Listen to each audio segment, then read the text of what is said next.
Hey everybody, my name's EJ, for those of you who don't know me.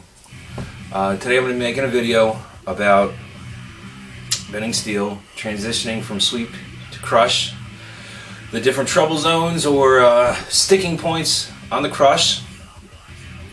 A few guys have asked me to help them out, and it's much easier if I just make a video and show you what I'm talking about. I'm going to go over the different sticking points at 4 inches, 3 inches, 2 and 3/4, 2 1/2, 2 and a little bit less. Different things that have helped me. And for the guys that get stuck right after the sweep or right into the sweep, I'm going to show you how to possibly get past that and overcome that. A little bit of technique and a whole lot of practice. That's what you need. I'm also going to go over ISOs, isometrics, things that have helped me. With those are very dangerous, and you will get hurt if you're not ready, if your body isn't prepared for it. So with isometrics, you have to go easy. Your bones, ligaments, tendons, skin, muscles, all that have to build up to the pressure and the force, or you will break something. Let's see what else. I got a red nail back there. I'm going to bend to different positions and show you how to get past different sticking points, things that have helped me. Couple tricks I found, my trial and error. I'm going to pass the information on to you. That way you won't get hurt like I did, and you will progress much faster than I did. So enjoy. Hope this helps somebody.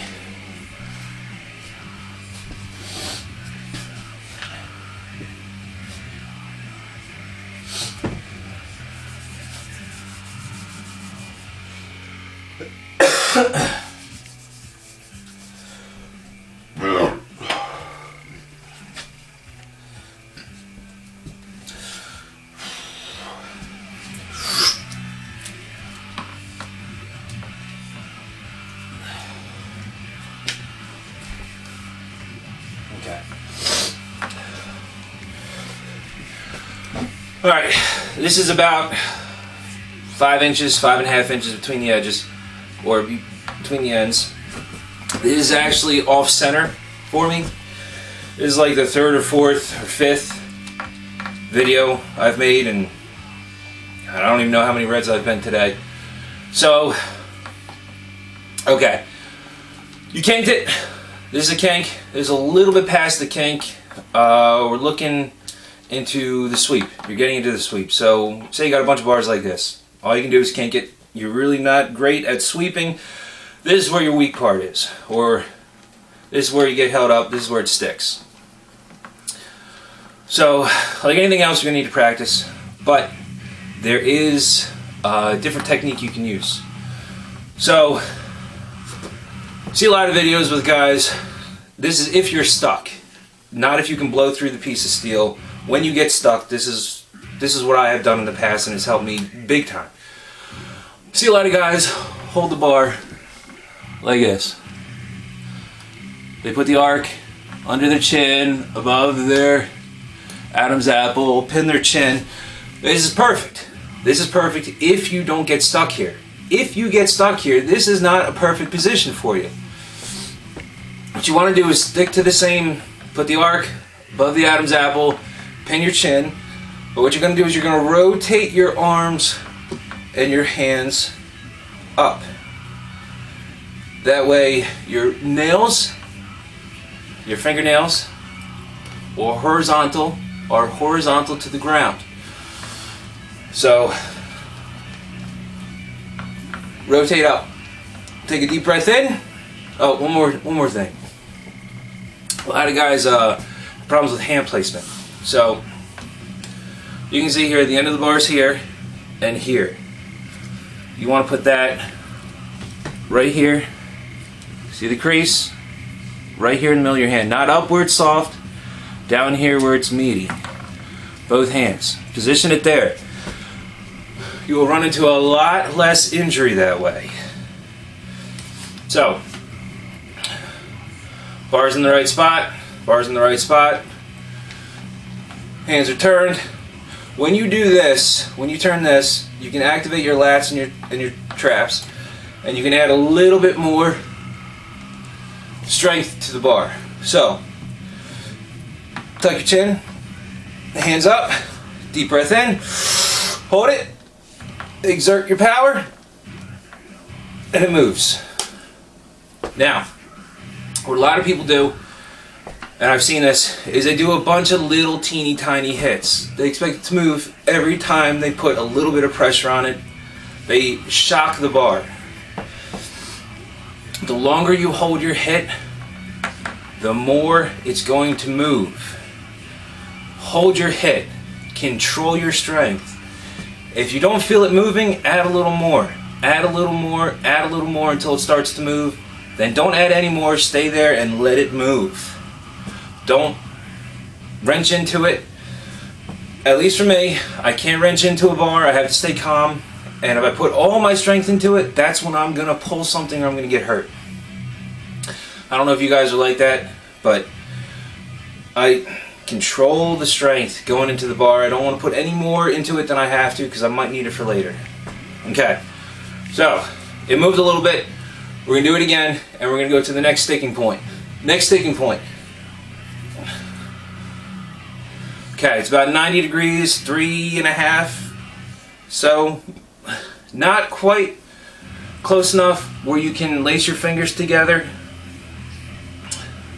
but far enough apart where it sucks and it's annoying.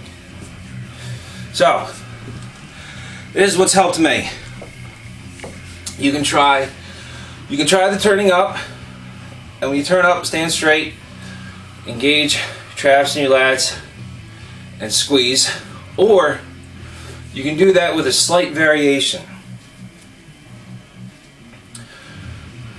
You can turn your body and you can drive. You can drive with one arm. It hurts. The technique is sloppy because you're right here. However, you can engage all of your back with this. Let me show you.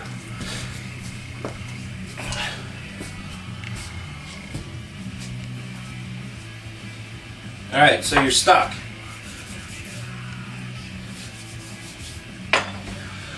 You're stuck, it's not moving, you're hitting it, it's not moving. Put it under your chin, twist your body, and then drive.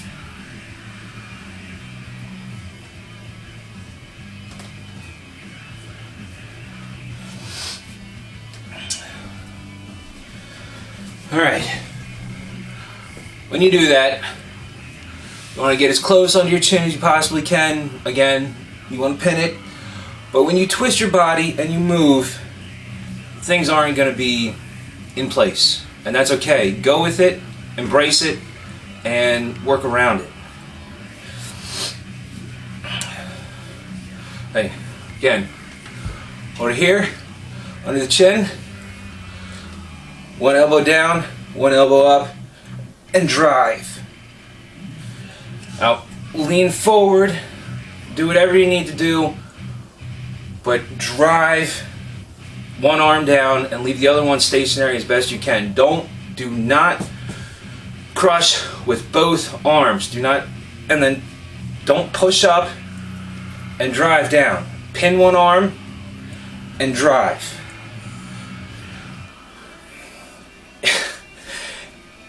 If you do this and push up and drive, I guarantee you the wraps are going to slip and you're going to punch yourself in the face. Okay, so we are now at the part where you can interlock your fingers, you can lace your fingers together. Excuse me. You can lace your fingers together and you can start chest crush. It is tricky for some guys. Let me see here.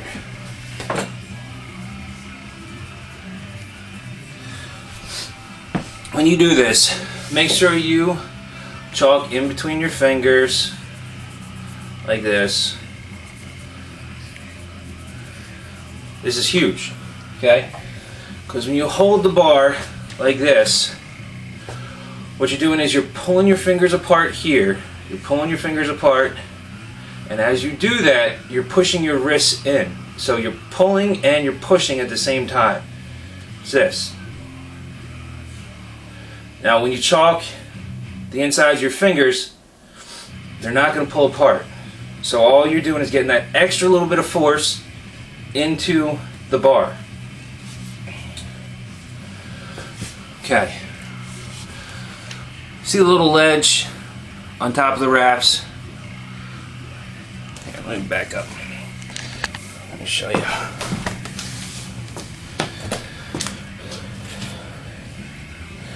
Alright, so when I wrap my hands around, right here, and this is where I like to keep my thumbs, just like this. The end of the bar is right here.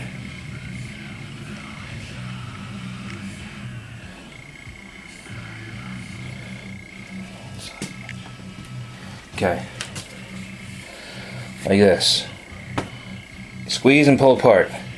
The edge of the bar is right here in my thumb pad, where it's nice and meaty. Right here.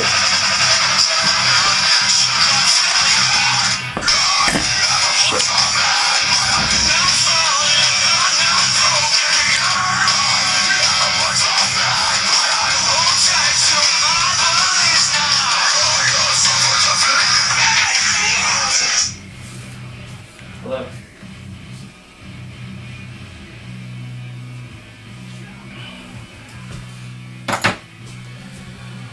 Alright, so now you know where my hand placement is. We're able to interlock. So let's try it. Again, under the chin. This time you don't want to angle it into your Adam's apple or above your Adam's apple. You want to put it right here on your chin. Just like this. Okay? So when you do this, now, something else too. Most guys try to crush bars bigger than what they can, and that's fine. I do it all the time. What I found is when I do this and I'm pulling and I'm pushing and nothing's moving, if I move and drive with one arm and pin with the other, it'll start to move just enough for me to get into the grip or crush. So, deep breath in, hold it, crush. Okay. Now, if that didn't move, I would do deep breath in, hold, crush, and I'll twist with it, driving my arm. Okay, so now we're right here. Okay, we're 1/4 of an inch, 1/2 an inch away from getting it down to 2 inches.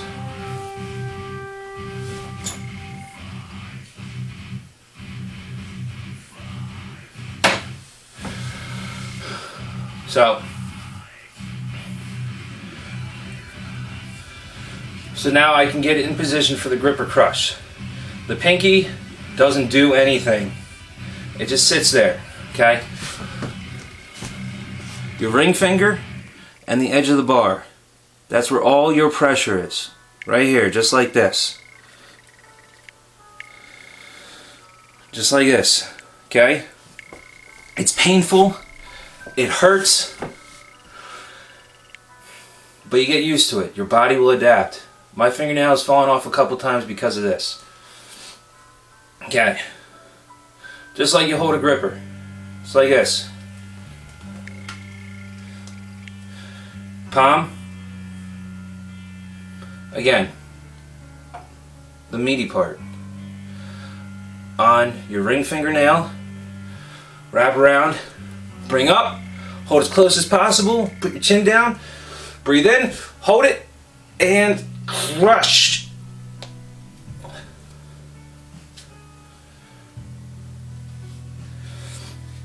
Alright. So, like I said, it's off center by maybe, I don't know, 1/4 of an inch. It happens. The wraps were wrapped a little too deep on one side, too shallow on the other side. And in this particular instance, I was favoring my left. It happens. No big deal. Okay? So, let's go over ISOs.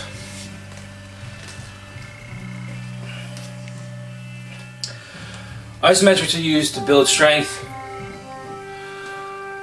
build strength by pushing on an immovable object. Your tendons, ligaments, bones, muscles will adapt, become stronger in the event.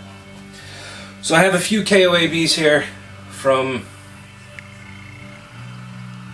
well, the first time I bent a KOAB I went through like 20 of them.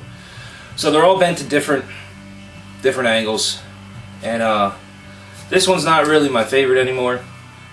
It's at about 2.5 inches. This one's my favorite. 4 inches. Perfect for getting into the beginning to middle end of the crush. Again, hold it, and I've been doing this for so long I can probably exert 100% of my strength onto it. I can shake.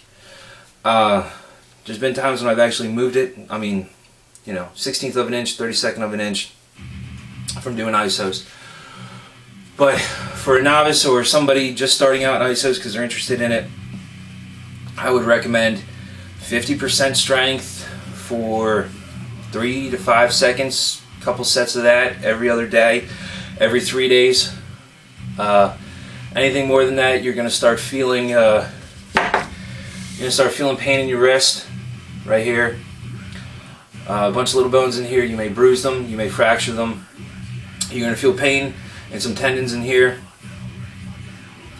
Palm bruises. So if you've hit a plateau and you're having problems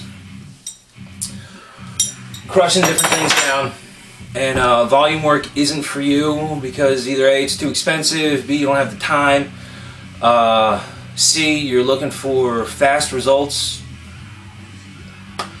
ISOs will help, but build up your strength. So 50%, 3 to 5 seconds, I don't know, 5 sets of that every other day. See how you feel. I mean, other than that, I'm pretty sure this stuff will help you guys. But when in doubt, volume work. Get a bunch of bars, kink them Monday, let them sit overnight. Tuesday, sweep them, let them sit overnight. Wednesday, finish them. You get more bar for your money, and you get different ranges of motion, and by the time you come back to the kink, your muscles, ligaments, and tendons in that area aren't as sore and as beat up, as opposed to bending every day or every other day. So 3 days on, 2 days off, 3 days on, 2 days off, and then when you get better, 3 days on, 1 day off, 3 days on, 1 day off, and then bend every day or once a week to just maintain. But I hope this helps everybody. Any other questions, PM me, email me, text me. Hope it helps. Thanks.